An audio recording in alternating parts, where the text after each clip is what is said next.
Assalamualaikum warahmatullahi wabarakatuh. Selamat sore. Salam Pancasila. Salam Pancasila. Baik, sore hari ini saya berada di kantor Badan Penanggulangan Bencana Daerah Kota Palu. Tentunya hari ini kita akan berbincang lagi tentang masalah kebencanaan yang ada di Sulawesi Tengah, khususnya di Kota Palu. Dan terkait dengan beredarnya satu isu daftar nama penerima, para penerima yang berhak untuk menerima Huntap Tondo 2 sama Huntap Talise. Dan bersama saya pada sore hari ini Bapak Kalak, Pak Presli Tampu Bolon. Baik, Assalamualaikum Bapak. Waalaikumsalam, selamat sore, sejahtera untuk kita semua. Baik, sehat-sehat Pak Kalak ya? Ya, amin, sehat-sehat. Ya. Baik Pak, terkait dengan ini isu yang beredar ini, ada selebaran daftar nama tentang yang memperoleh Huntap. Nah, hari ini kita bicarakan ini bagaimana? Ya. Apakah memang betul adanya ini atau bagaimana Pak Kalak? Ya, baik. Bisa saja bahwa data-data itu ada dari sumber-sumber lain, gitu ya. Dari sumber-sumber lain. Tapi perlu kami jelaskan bahwa data yang harus diyakini dan diterima oleh semua pihak adalah data yang bersumber dari pemerintah kota. Pemerintah kota. Ya, pemerintah kota dalam hal ini BPBD menuangkan itu di dalam surat keputusan wali kota.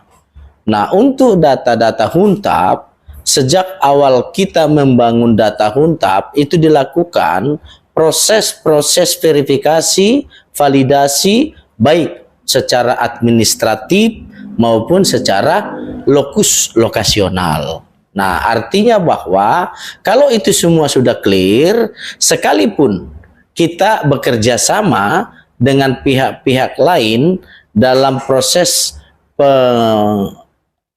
akreditasian atau validasian data-data ini, misalnya saja kita bekerja sama dengan OPD-OPD terkait, baik itu dari Dinas Perkim, dari PU, dari Dinas Tata Ruang, ATR BPN, juga dengan OSP PUPR, tetapi semua itu disahkan pada satu SK, yaitu SK Wali Kota. Maka yang mau saya katakan bahwa jangan sampai gitu ya, yang beredar-beredar itu justru dari sumber-sumber lain yang bukan melalui SK Wali Kota. SK Wali Kota. Ya, seperti itu. Ini kan kemarin memang beredar seperti itu di apa ya? Kami dari pihak Kominfo ini ingin menjelaskan ke Bapak, menanyakan ke Bapak apakah memang betul ini adanya atau seperti apa. Boleh. Jadi sampai sekarang saya belum menemukan gitu ya dari pihak-pihak tertentu yang menunjukkan data atau daftar BNBA istilahnya yang dinyatakan ada beredar di masyarakat yang bahkan menjadi pertanyaan bagi masyarakat. Sebaiknya kalau ada seperti itu nanti dikomunikasikan ke kami, nanti kami cocokkan pada data yang ada pada kami. Berarti, kalau memang nggak pas berarti bukan dari tepat sudah ini. Iya, begitu. Pada sore hari ini akan bicarakan tentang ini. Jadi Pak Jufri, kami mau jelaskan gini ya supaya clear di masyarakat bahwa di semua kawasan, baik itu Tondo 2, Talise, Petobo, Lere, apalagi Panau gitu ya, yang akan dibangun sekarang ini kurang lebih 2.800 itu ya, termasuk nanti Huntap-Huntap mandiri, itu kami punya data yang di-SK-kan gitu. Nah, jadi misalnya di kawasan Tondo 2 itu 1055 gitu ya, itu ada semua BNBA-nya, dan itu sudah kami diskusi, bukan diskusi namanya ya, kita sudah klarifikasi bersama dalam arti validasi bersama, koordinasikan dengan semua pihak, baik dari USP PUPR dan pihak ATR BPN tentang luasan lahan dan lain sebagainya, sehingga jumlah-jumlahnya itu sudah kita tanda tangani dalam kesepakatan bersama PUPR, karena itu adalah menjadi standar untuk pihak Bank Dunia dalam hal melakukan proses-proses pembangunan. Nah, itu sudah berjalan sekarang tuh. Berjalan sekarang 2024 ya? Bukan 2024. Sampai nanti Desember 2023 rencananya pun toh kalau lambat-lambatnya paling sampai triwulan pertama 2024, dan di situ kita sudah harus selesai dan kita siap relokasi. Jumlah sesuai dengan jumlah rumah dan BNBA yang sudah terdaftar. Artinya yang Talise sama Tondo ini ya, Tondo 2 ya? Ya, Tondo 2, Talise, Petobo. Ya. Oh, Petobo juga ya? Petobo sampai juga nanti Lere, ya. Satelit Lere dan satelit Panau. Baik. Kemungkinan ini beredar juga di bagian Petobo sana, karena yang beredar ini untuk sementara ini Tondo 2 sama Talise. Ini daftar nama-nama yang berhak daftar untuk mendapatkan itu. Jadi memang ini pemirsa, saya sekarang ini berada dengan Pak Kalak, tentunya yang sudah beredar ini memang ya harus hati-hati melihat datanya gitu. Bahwa memang tidak betul ya Pak Kalak ya. Tidak benar dan ini tentang data itu. Ya, karena memang harus keluarnya dari saya belum bisa mengatakan tidak benar gitu ya, tetapi yang mau saya katakan data itu harus bersumber dari BPBD. Yang ditandatangani atau SK oleh wali kota. Kalaupun ada yang beredar itu yang kita pertanyakan. Ya, apakah itu bersumber dari BPBD? Nah, kami nggak bisa mendistribusikan atau menyebarluaskan data-data, jangan sampai nanti itu menjadi bahan-bahan yang digunakan dalam tanda kutip oleh pihak-pihak tertentu, sehingga kita kalau mau mengkonfirmasi gitu ya, datang konfirmasi ke kita dan kita akan buka semua dalam arti secara lokus-lokus siapa yang mau melihat data dalam arti perorangan atau yang sasaran huntap. Nah, terbuka itu untuk semua warga ini. Oh iya, terbuka. Dan itu merupakan data untuk warga juga. Baik, jadi pemirsa, warga Talise dan Tondo 2 tidak menutup kemungkinan yang ada di Petobo sana. Silakan kalau memang untuk mencari tahu, tapi untuk sementara ini data ini belum ada ya. Nama-nama ini belum ada. Nama-nama yang mana? Nama yang berhak ini sudah ada ya? Oh, sudah ada. Sudah ada, tapi SK wali kota tidak bisa didistribusikan secara terbuka supaya jangan nanti ada penggunaan data secara liar di masyarakat. Bagi yang mau konfirmasi silakan datang. Kami punya komputer yang bisa dilihat satu persatu nama siapa semua itu. Gak mungkin untuk kita distribusikan supaya jangan ada nanti faktor-faktor yang meliar lah ya, meluber gitu, jadi multi tafsir begitu.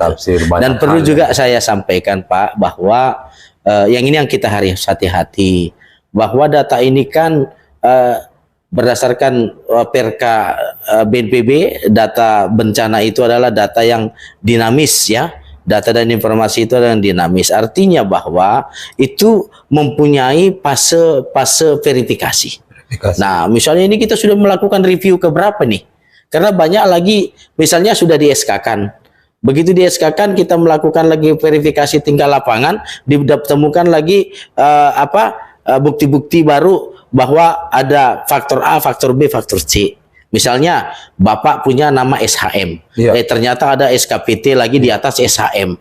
Nah, ternyata dia sudah dapat dalam SK pertama misalnya bahwa ini terdaftar di nomor sekian. Ternyata anaknya SKPT ada. Nah, tentu kan kita lakukan review, kita koreksi lagi. Nah, itu terus kita lakukan demi autentifikasi dan validasi yang lebih baik dari kan belum berakhir ya. Jadi begitu. Tidak menutup kemungkinan mereka yang sudah ada sekarang ini masih tetap ada verifikasi. Ya, sepanjang itu tidak ada lagi sepanjang kalau tidak ada lagi aspek-aspek yang perlu ditinjau kembali. Gitu. Nah, itu berarti sudah inkrah kan gitu. Tetapi kalau ada lagi misalnya contoh USP turun lapangan lagi. Ya toh, USP turun lapangan melakukan verifikasi lagi, ada menemukan lagi bukti-bukti baru. Mereka konfirmasi ke kita. Dan kita minta untuk bikin berita acara. Lewat tim verifikasi atau bagaimana dengan laporan-laporan umpamanya ada warga yang saling ini. Ya itu juga nanti kita tinjau ke lapangan. Baik. Nah, artinya selama masih ada A, masih ada B, kita kumpul lagi, kemudian kita turun lapangan, kita cari bukti-buktinya secara persuasif. Kalau ada kebenaran-kebenaran bahwa itu terkoreksi, harus dikoreksi, dan semua mereka harus menerima dengan bukti-bukti itu. Nah, seperti itulah terus. Kenapa sampai seperti itu? Bahwa itu yang saya katakan tadi, data bencana itu adalah data yang sangat dinamis. Ya. Karena apa? Kita melakukan verifikasi awal dalam situasi darurat, ya toh. Dalam situasi darurat, bisakah kita temukan surat-surat tanah dengan cepat, kemudian KTP dengan cepat? Yang ini kan semua kita kumpul dulu. Ya. Begitu kita kumpul semua, nanti namanya database. Database pada saat awal itu hampir 7.000. 7.000. Coba bayangkan, begitu nanti kita lakukan verifali pelan-pelan, itu kan semakin kecil. Nah sekarang kita kalau itu udah hitung ya, untuk pembangunan huntap yang sudah, termasuk nanti huntap mandiri, itu 2067. 2067. Ya, sekarang kita rencana tadi kan sekitar 2.800. Ya. Berarti 4.867.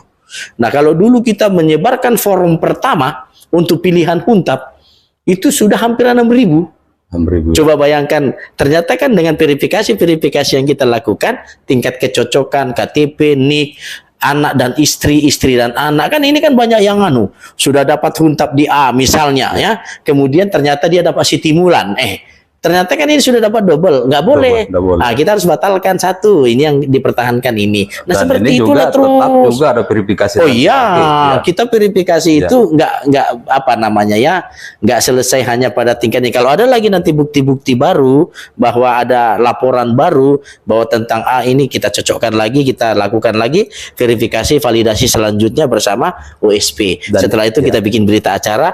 Kita bikin lagi review SK1, review SK2, review SK3, begitu. Baik, dan ini kan dan sangat melelahkan. Sudah dilakukan ya. Terus, ini sudah review sudah review kesekian puluh ini. Sudah ya.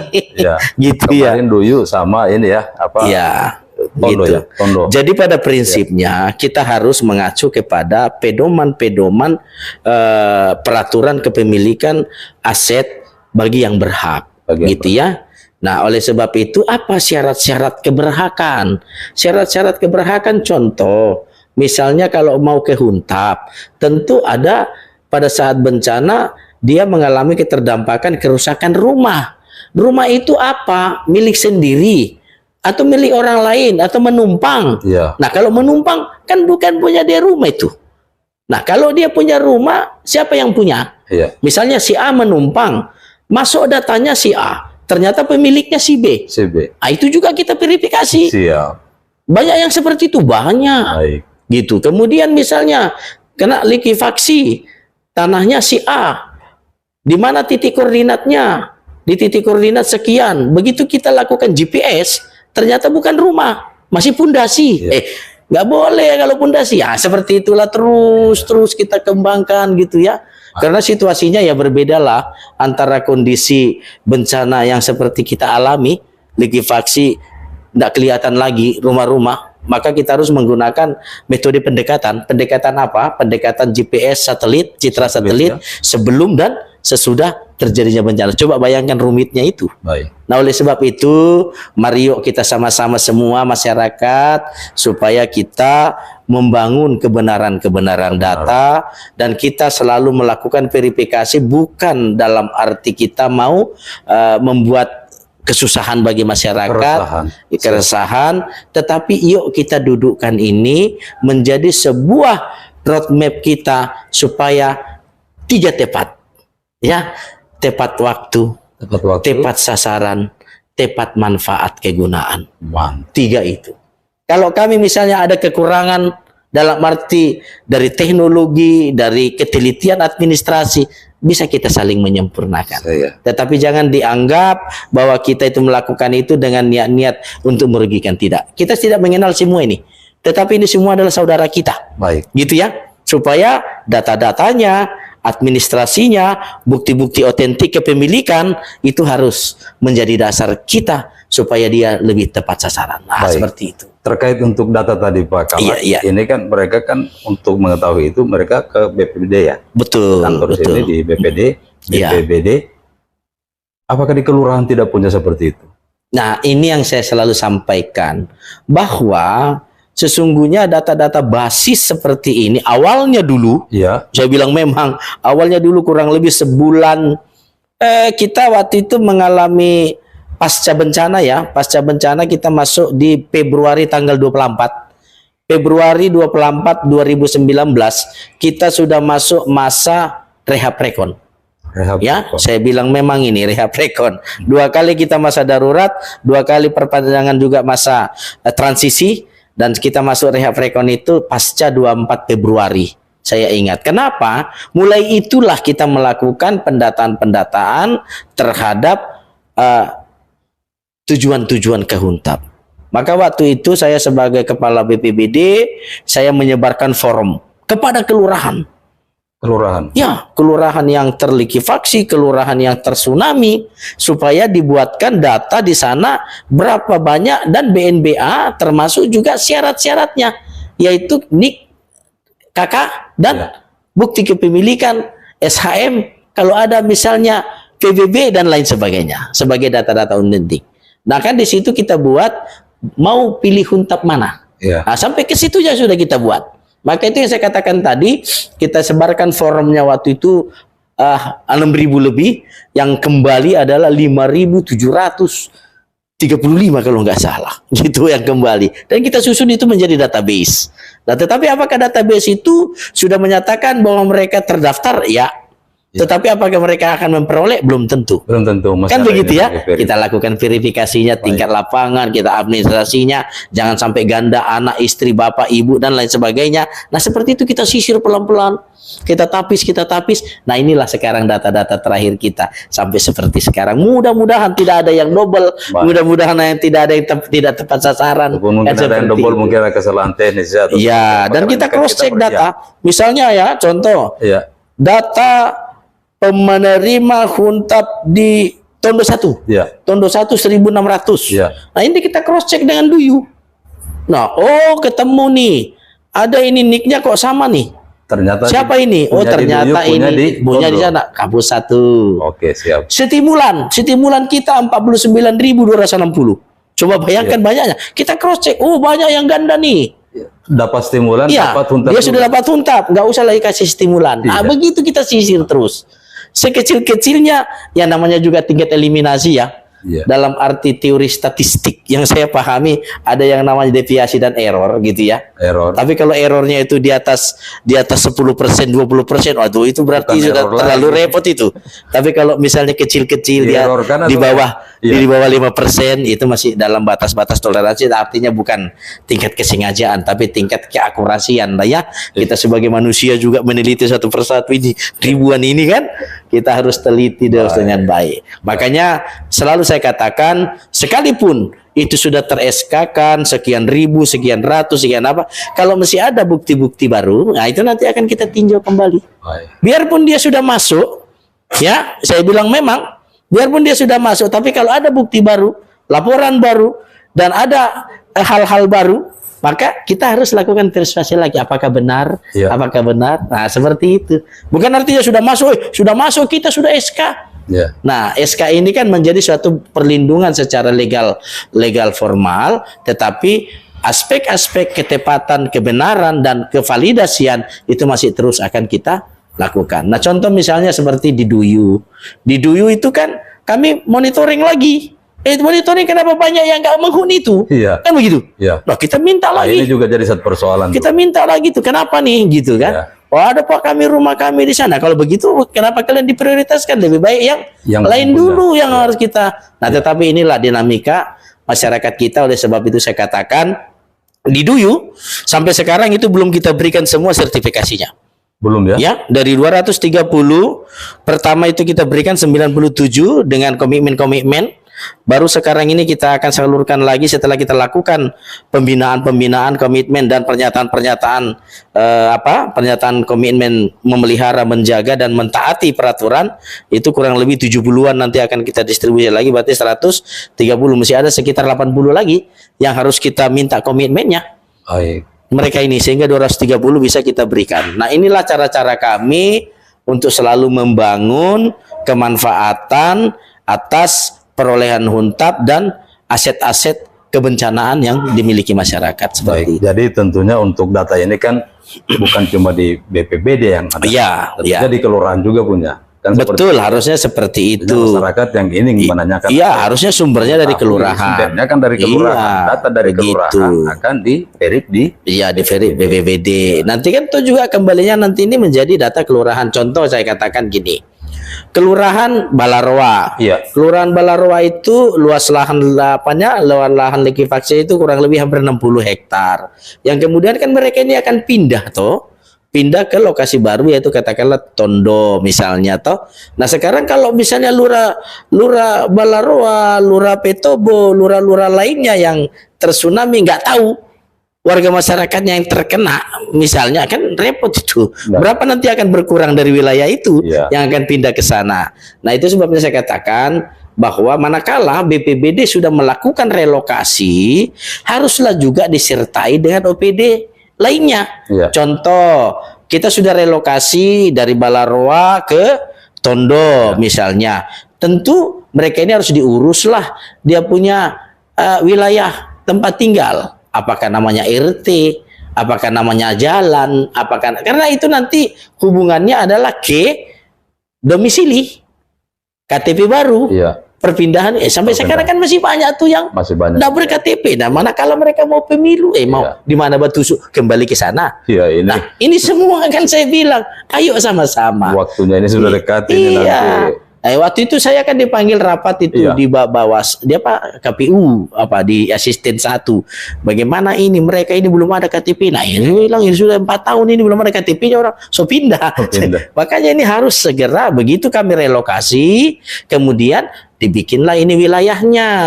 Wilayahnya ini wilayah masuk wilayah, misalnya wilayah kelurahan mana, RT berapa, nama-nama jalannya, supaya ada syarat dasar untuk masuk menjadi KTP baru.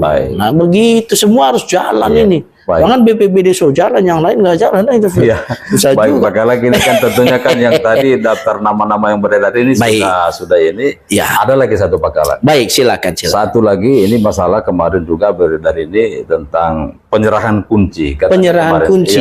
Di mana itu? Juga penyerahan kunci katanya Talise sama ini masih seputaran Talise sama Tondo ini. Belum. Jadi gini.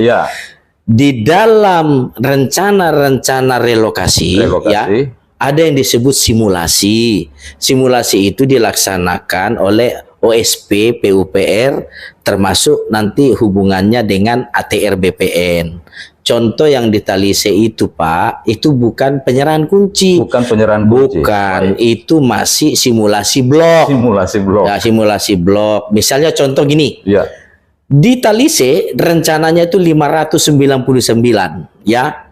Ini angka 599, tapi saya meminta ditambah itu 37 dari 599. Kenapa? Karena ada lalu suratnya Pak Wali usulan tambahan WTB namanya, warga terdampak bencana, sejumlah 71. Nah 71 itu dibagi 2, dibagi di Talise dan di Tondo 2. Tetapi yang bisa berjalan itu rencananya masih di Talise. Karena apa? Karena lahan yang tersedia di Talise masih mencukupi untuk memadatkan, dalam tanda kutip ya, menambah dengan memadatkan lokasi itu ditambah 37.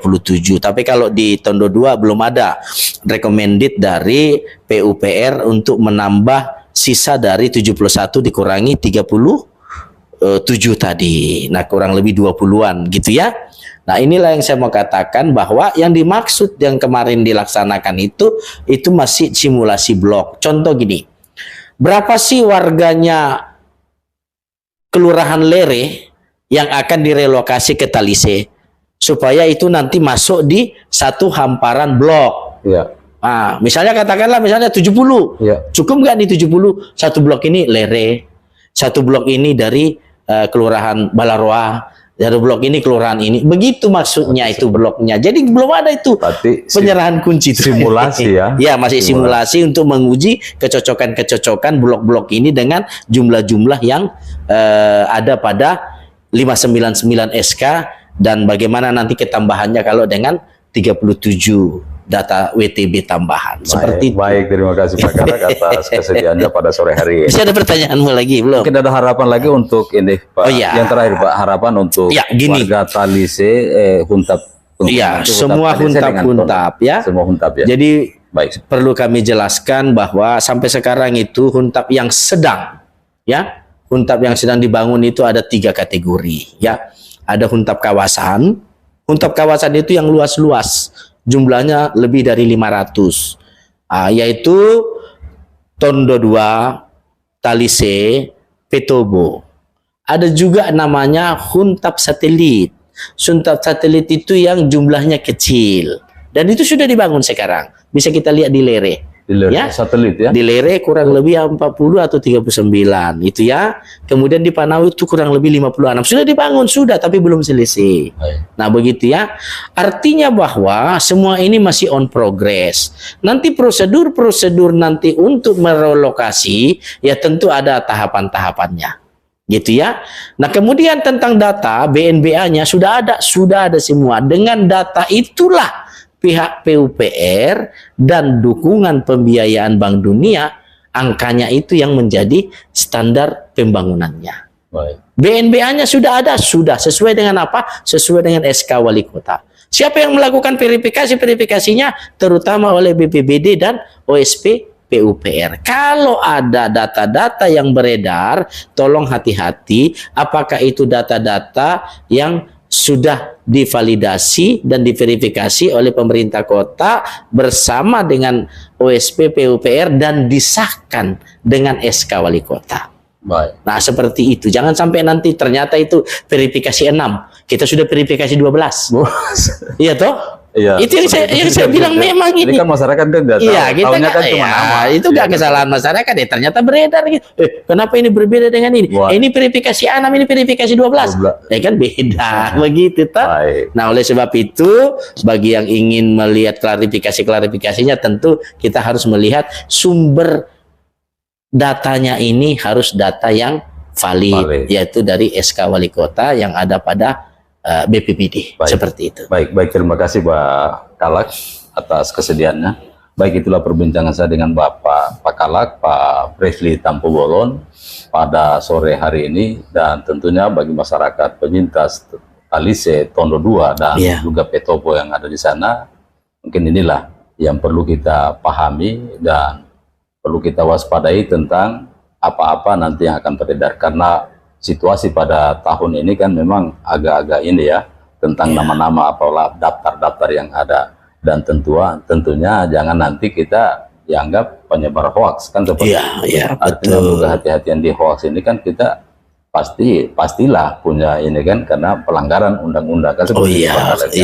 Jadi kehati-hatiannya kita minimal lah. Kalau memang ada seperti itu, mungkin ada yang beredar seperti itu, mungkin kita bisa ini delete saja, dihapus saja. Kalau kita ikut menyebarkan, berarti kita termasuk orang yang menyebarkan juga kan seperti itu. Jadi baik, terima kasih. Saya pikir ini sudah lengkap sekali apa yang dipertanyakan oleh warga penyintas yang ada di Tondo 2 dengan Tondo 2 sama Talise. Baik, terima kasih. Assalamualaikum warahmatullahi wabarakatuh. Salam Pancasila. Salam Pancasila.